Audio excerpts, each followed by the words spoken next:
Summary of The Obstacle is the Way by Ryan Holiday. Introduction. What do you do when you encounter failure? Let's say you've been nervous about tossing your hat into the ring for that promotion or launching your new startup. And after all that stress and time and effort, you go for it, only to fail. How do you handle that? It's tempting to internalize that failure, to assume that it means something about us and that we are doomed to never succeed. As a result, you might think the best course of action is to curl up in a ball and never leave your bed. Why bother when you're only going to fail anyway? But sadly, this is precisely the mentality that keeps so many of us from achieving success. The author wisely recognizes that this mentality is toxic, and that's why he wants to present us with some examples of success stories throughout the ages. People who have recognized that the presence of an obstacle isn't a signal to give up. Instead, it's a sign to keep fighting because, as we'll see through the course of this summary, the obstacle is the way to success. Chapter 1. Turn your obstacles into your strengths. That might sound odd, but I promise that statement isn't a mistake. Because even though we often perceive obstacles as being counterproductive to our success, the truth is that they can actually be used to our advantage. If you find yourself asking how, you're not alone. Our natural instinct is to never see an obstacle as a positive. After all, if they were positive, they wouldn't get in the way of our big promotion, us passing the test, or any of the things that we want. But obstacles can reveal other hidden positives, ones that help us develop our moral character and the strengths that will enable us to succeed in life. But as is the case with most good things, it doesn't come easily. We have to work for it. So, if we want to turn an obstacle into a strength, here are 3 things we need to work on. For starters, we have to work on our attitude, or the way we see the problem. You remember how earlier in the introduction, we discussed the old cliche that life is 10% what happens to you and 90% what you make of it? Well, as corny as it might sound, most cliches become well-worn platitudes for a reason. And in this case, that's because it really is true. So, if you really want to use your obstacle to your advantage, you need to change the way you think about it. Okay, so maybe it's the opposite of the outcome you wanted. But what else can we take away from this moment? What positive lessons can it teach us? To put this into context, the author provides an example of one notable success story. Today, we know John Rockefeller as one of the wealthiest self-made men in America. He stands as an icon of power and success. But how did he get there? Rockefeller himself cited the life lessons he learned while observing others as one of the reasons for his success. For example, when he was just 18 years old, he witnessed the big financial crisis of 1857. The city was understandably awash with panic, and this panic caused people to make unwise decisions. Rockefeller was attentive enough to notice this, and he realized at a young age that making snap decisions based on panic almost guaranteed failure. This prompted additional introspection as he began to watch closely and parse out the specifics of those wrong decisions. He wanted to know what specific actions amounted to failure and how he could avoid making the same mistakes.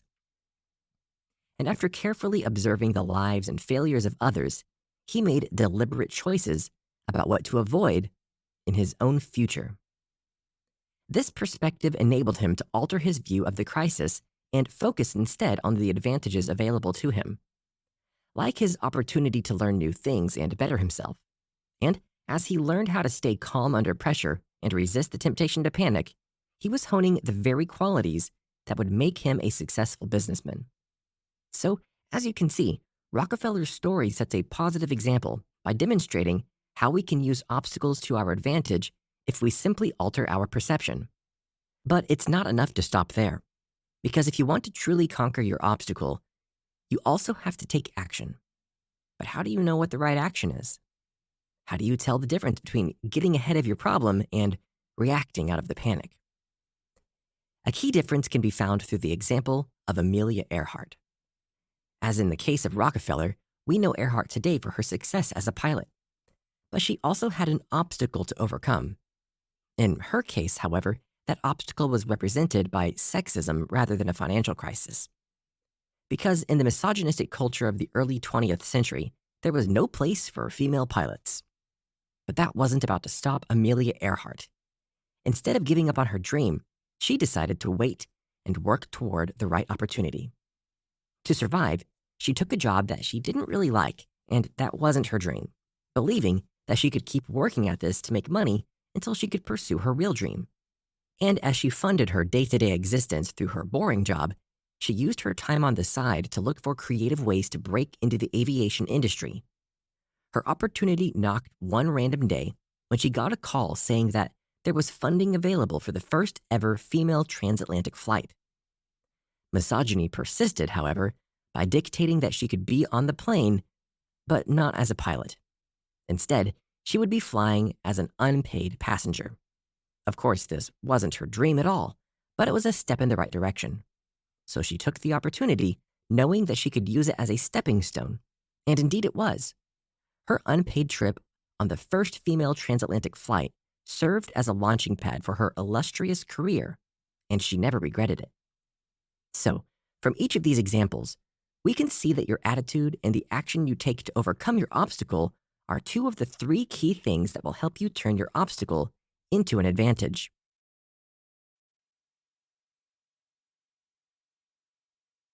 Chapter 2: How to Handle Big Obstacles.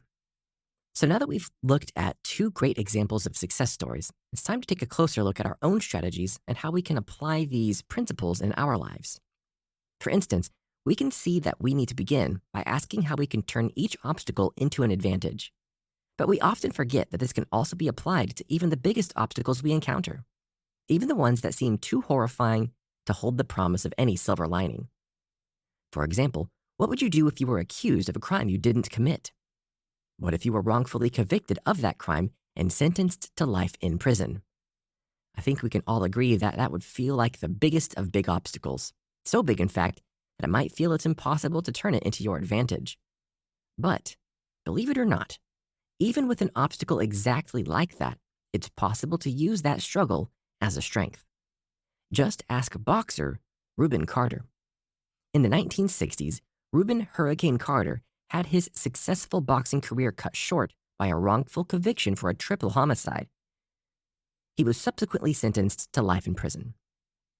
At that point, imprisoned, cut off from his life, his career, and everyone he loved, no one would have blamed Rubin for giving up. But Rubin skillfully employed the strategies we discussed in the previous chapter. Of course, he knew that he hadn't killed 3 people, and he wasn't going to give up on fighting for his rights. But he also knew that he couldn't afford to let his anger at this injustice consume him. So he decided to change his attitude about the situation and see how he could find the positives. As a result, even though nobody wants to go to prison, his time in prison was one that cultivated growth. While he continued to pursue his case through the appropriate legal channels, Rubin used his time to educate himself. Because he had always preferred movement and exercise to sitting quietly with a book, he recognized that there was a gap in his life and that he could use this time to fill it. Even though it took 19 long years for him to be released, Rubin later wrote that he felt he was still free in his mind. When his sentence was overturned, he was simply free in body as well. What did he mean by that? By being free in his mind, he meant that he hadn't allowed himself to be shackled with the chains of anger, worry, and fear. He was still free because he maintained an attitude that allowed him the freedom to learn, grow, and make the best of his situation. Now, the way Rubin handled this situation might sound impossible, but really, anybody can do it. So how can you achieve his free perspective? The author advises that the first step is emotionally distancing yourself from your personal circumstances. Of course, that's hard to do because it's happening to you, but don't let the necessity of hard work scare you. Because if you can put in the work and cultivate this perspective, you'll find that it will quite literally change your outlook on life. You might find a few strategies helpful for getting into the objective zone. For starters, you could imagine that you're giving advice to a friend who's in this situation. No matter how much we love our friends, we're always more objective when we give them advice because it's not happening to us personally. So start by imagining you're advising a friend and think about what you would say. As a general rule, no matter what the problem is, we always try to help our friends look on the bright side. Sure, we might say, what happened is really bad, but don't give up. You can't lose hope. Let's try these solutions to make the best of it, and you'll be back on your feet in no time. That's what we would usually say to a friend. So that's how we should advise ourselves. We can apply that logic to any setback we face, whether it's losing a job, getting rejected, or even being wrongfully convicted of a crime. The author suggests that you can also try another option, which is to follow the logic of the Stoics. Stoicism is a school of Hellenistic philosophy that was heavily practiced in ancient Greece. Those who practiced it were obviously referred to as the Stoics. Stoicism holds that self-control and emotional fortitude are the pillars for achieving success in the face of adversity. So pretty much exactly what we've been saying about turning your obstacles into your advantages. They also believed that becoming an unbiased and objective thinker, exactly like Reuben Carter's example, was the key to reaching emotional enlightenment. If you can do this, they believed, then you can avoid being ruled by destructive emotions. Mastering your emotions will then bring you closer to discovering the universal truth, which they believe is logic, and letting this truth guide your life. Oh, and their core guiding philosophy just so happened to be called "The Obstacle is the Way."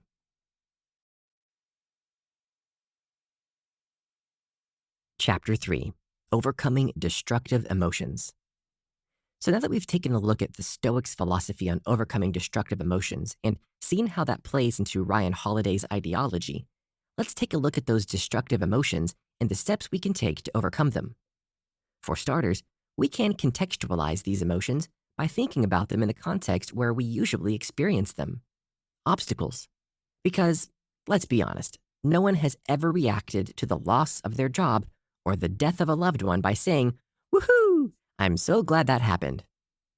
Instead, we tend to feel anger, frustration, fear, or rage. We might be overwhelmed by worry or depression. We might find ourselves crippled by anxiety. All of these emotions are normal responses to upsetting events, but they're also destructive. That's because each of these emotions are so powerful that they can distort our perception and prevent us from viewing anything rationally. And that's exactly why we have to overcome them. So, how do we do that? Well, according to the Stoics, the key is to steel your nerves. It's quite a vivid image, isn't it? The mental picture of your emotions coated with steel armor. How would we feel if that were really the case? Would we feel protected and less likely to be overcome by negative feelings? We probably would. So here's what we can do to, metaphorically, make that happen. The author recommends that you start by preparing yourself for every eventuality. However, that doesn't mean to panic, worry, and rack our brains as we imagine the worst possible outcomes for every event. And if you're like me, that might be your idea of preparing. Instead, this means that we need to brace ourselves on a foundation of calm by recognizing that no matter what happens, we will be okay. You can build this foundation by asking yourself, "If this, then what?" questions. This type of question asks you to evaluate the possible outcome of your worst nightmare by considering what would happen and how you would realistically respond. For example, you could hypothesize, if my husband left me, then what? Most likely, you would be devastated, heartbroken. You might cry for days or even weeks. You might feel as though your world has fallen apart. But realistically, you would not cease to exist, and your life would not be over. After a period of grieving, and possibly with the help of a therapist, you would move on and find that life has meaning, and you can still find joy even after your worst fear has come true. And truth be told, this is the same for every situation we will encounter. Because if we can prepare ourselves with the knowledge that no matter what, we will be okay, then we can stay calm in the face of any trial.